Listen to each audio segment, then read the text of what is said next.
Dr. Stone chapter 150. Pada chapter sebelumnya kita telah mengetahui bahwa ternyata pada saat tim pencari kerajaan sains sedang menyusuri sungai Sacramento di benua Amerika, Senku dan yang lainnya menemukan bahwa ternyata jagung dengan jenis yang sedang mereka cari untuk dibuat menjadi alkohol, salah satu bahan untuk membuat ramuan pembangkit, kemungkinan besar berada di hulu sungai yang telah menghanyutkan beberapa bonggol jagung, dan biji-biji jagung yang mereka temukan terapung mengikuti aliran sungai tersebut. Namun ternyata tampaknya jagung-jagung yang hanyut terbawa oleh aliran sungai tersebut adalah umpan yang sengaja dibuat oleh seseorang untuk memancing Senku dan yang lainnya untuk pergi ke hulu sungai tersebut. Hingga akhirnya pada saat malam hari, Senku dan yang lainnya mendapatkan serangan dari seseorang yang misterius, di mana kemungkinan besar seseorang yang telah menyerang Senku dan yang lainnya tersebut adalah penduduk Amerika yang telah bangkit dari pembatuannya. Selain itu, hal yang membuat Senku dan yang lainnya tercengang selain serangan tiba-tiba dari seseorang misterius tersebut ternyata telah memiliki sebuah senapan mesin, di mana benda tersebut seharusnya sangat tidak mungkin ditemukan di zaman batu saat ini, yang membuat Senku berasumsi bahwa ada kemungkinan kalau seseorang yang telah bangkit secara tidak sengaja dari pembatuan tersebut adalah seorang ilmuwan cerdas sama seperti Senku. Lalu kejadian menarik apa saja yang terjadi pada chapter kali ini? Mari kita bahas satu persatu. Aku suka susunya hingga tetes terakhir. Aku suka coklatnya hingga tetes terakhir. Susu Bandera coklat nikmat hingga tetes terakhir. Setelah berhasil kabur dari serangan tiba-tiba yang terjadi pada malam hari, pada chapter kali ini kita akan melihat bahwa saat ini Senku dan yang lainnya tampaknya telah berlayar sangat jauh hingga pagi hari untuk menjauhi seseorang yang telah menyerang mereka tadi malam. Dan dalam diskusi yang sedang mereka bicarakan, Senku menyimpulkan bahwa besar kemungkinan kalau seseorang yang telah menyerang mereka tadi malam tersebut adalah seorang ilmuwan lain sama seperti dirinya. Terlihat dari senapan mesin yang dibawanya saat memburu Senku dan yang lainnya.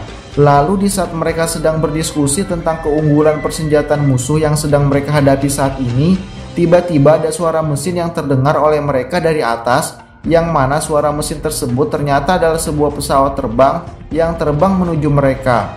Selain itu, orang yang sedang menerbangkan pesawat tersebut tampaknya adalah orang yang sama yang telah memburu mereka tadi malam. Terlihat dari senapan mesin yang ia bawa sambil menembaki kapal Senku dan yang lainnya, yang akhirnya membuat Matsukaze terluka akibat serangan tersebut, dan salah satu kapal mereka pun harus hancur akibat serangan tersebut. Namun berkat pemikiran cepat Senku segera mengambil kalsium karbida yang biasanya digunakan sebagai bahan bakar pengelasan gas yang dimasukkan ke dalam sebuah botol, lalu melemparkannya pada Kirisame yang sedang berada di dalam air, dan memintanya untuk melemparkan botol yang telah diisi dengan kalsium karbida tersebut ke arah pesawat yang sedang menyerang mereka. Dan dengan kemampuan lemparan Kirisame yang cukup akurat dalam memperkirakan jarak lemparannya, sama seperti saat ia melempar alat pembatuan saat Kirisame masih menjadi anak buah Ibara, musuh kerajaan sains, Kirisame pun berhasil mengenai pesawat tersebut, yang membuat botol tersebut menjadi pecah dan mengeluarkan kalsium karbida yang mudah terbakar dan membuat pesawat tersebut terjatuh. Dan tampaknya orang yang menerbangkan pesawat tersebut berhasil keluar dari pesawat tersebut sebelum pesawat tersebut terjatuh. Lalu kita juga dapat melihat dan memastikan bahwa orang yang telah menyerang Senku dan yang lainnya tersebut adalah seseorang yang juga mengalami masa pembatuan sama seperti Senku, yang berarti besar kemungkinan bahwa orang tersebut bukanlah Wyman dalam pembatuan yang terjadi di bumi ribuan tahun yang lalu. Terlihat dari ucapannya yang mengatakan bahwa pembatuan selama 1000 tahun itu menyebabkan beberapa gangguan ingatan. Selain mengetahui informasi bahwa dia adalah seseorang yang juga kemungkinan besar mengalami pembatuan sama seperti yang dialami oleh Senku dan yang lainnya, kita juga dapat mengetahui bahwa ternyata selain orang tersebut, tampaknya telah ada sebuah kelompok yang dibangkitkan, yang di dalam kelompok tersebut juga sepertinya ada seorang ilmuwan jenius sama seperti Senku. Terlihat dari ucapannya yang mengatakan bahwa sekarang kita tahu kalau musuh kita juga mempunyai ilmuwan yang cerdas sama sepertimu. Lalu setelah berhasil menjatuhkan pesawat terbang musuh, bukannya kabur, Senku dan Ryusui tampaknya sangat tertarik dengan pesawat terbang musuh yang telah jatuh tersebut, yang membuat mereka semua pergi untuk mencari lokasi jatuhnya pesawat terbang musuh. Dan saat mereka berhasil menemukan lokasi jatuhnya pesawat musuh, mereka sudah tidak menemukan orang yang menerbangkan pesawat tersebut, dan hanya menemukan pesawat rusak yang ditinggalkannya.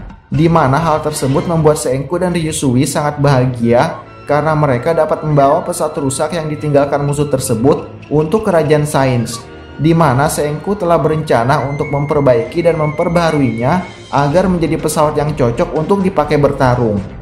Dan tampaknya pertarungan Senku dan kerajaan Sains kali ini akan menjadi pertarungan antara ilmuwan terbaik, di mana kemungkinan besar pada arc kali ini kita akan menemukan banyak penemuan-penemuan menarik tentang persenjataan yang akan dibuat Senku dan kerajaan Sains dalam bertarung melawan kelompok penduduk Amerika yang telah menyerang mereka.